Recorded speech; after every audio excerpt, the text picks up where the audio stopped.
안녕하세요. 이번 시간에는 글을 읽고 중심 생각을 파악하기 어려워하는 학생들에게 중심 생각의 개념을 이해시키고 중심 생각 찾기를 지도하는 방법에 대해 알아보겠습니다.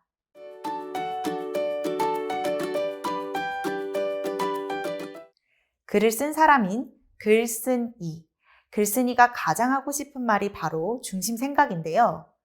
글을 읽고 중심 생각을 찾는 것은 글의 내용을 이해하고 중요한 내용을 파악할 수 있는 능력으로 어휘적 감각과 이해력 등 종합적인 국어 능력이 요구되는 학습 활동입니다. 그렇기 때문에 단번에 한 차시만의 지도로 향상되기를 기대하기는 어렵습니다. 다양한 글을 접하며 중심 생각 찾기 연습을 꾸준히 지도할 필요가 있습니다. 먼저 학생들이 중심 생각 찾기를 어려워하는 이유를 살펴보겠습니다. 첫 번째 이유는 글쓴이에 대한 이해가 부족하기 때문입니다. 중심 생각 찾기를 어려워하는 학생은 글쓴이라는 개념을 잘 이해하지 못하고 있는 경우가 많습니다. 모든 글에는 글쓴이가 있고 모든 글은 글쓴이가 하고 싶은 말을 전하기 위해 쓰인다는 점을 먼저 이해할 수 있어야 합니다. 그래야 글에서 가장 하고 싶은 말인 중심 생각을 찾을 수 있기 때문입니다. 두 번째 이유는 문장과 문장 간 또는 문단과 문단 간 관계에 대한 이해 부족입니다. 중심 생각 찾기를 어려워하는 학생은 더 중요한 문장과 덜 중요한 문장이 있다는 사실을 이해하지 못하고 있으며 그 중요도를 평정하는 데 어려움이 있습니다.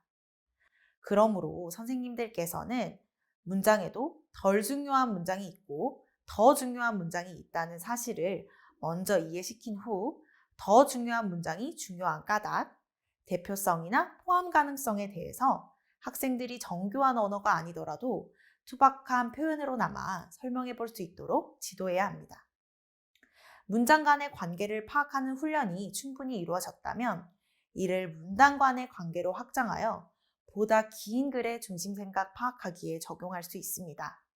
자, 그렇다면 중심 생각 찾기 지도는 어떻게 해야 할까요? 먼저 쉬운 제재의 글에서 출발하세요. 학생들이 일상에서 접하기 쉬운 편지나 일기글에서 출발하고 학생들이 관심을 가질 수 있는 쉬운 소재로 쓰인 글에서 출발하세요. 글의 제재에 관심이 없다면 글에 담긴 생각을 찾으려는 읽기 동기가 떨어질 수 있기 때문인데요. 특히 기초 독해력이 부족한 학생에게는 교과서에 실려 있는 설명문이 다소 어려울 수 있습니다. 이때 선생님들께서 받은 편지나 학생들이 쓴 생활문의 일부 등을 중심 생각 찾기의 제재글로 활용할 수 있습니다. 둘째, 짧은 글에서 출발하세요. 독해력이 부족한 학생들은 긴 글을 읽는 것 자체가 큰 부담일 수 있습니다. 더구나 여러 문단으로 구성된 긴 글의 중심 생각을 찾는 것은 아이들에게 큰 압박으로 다가올 수 있습니다. 그러므로 처음에는 4-5개 정도의 문장으로 구성된 짧은 글 속에서 문장 간의 관계를 이해할 수 있게 하세요. 문장의 중요도 평정 과정을 완전히 숙지했다고 판단이 되면 이번에는 2-3개 정도의 문단으로 구성된 글 속에서 문단 간 관계를 이해할 수 있게 하세요. 문단의 중요도 평정 과정을 어느 정도 숙지했다고 판단이 되면 문단의 개수를 더 늘려볼 수 있습니다.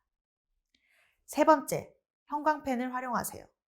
독해력이 부족한 학생일수록 글에 드러난 정보를 발견하고 처리하는 데에 어려움이 크다고 할 수 있습니다.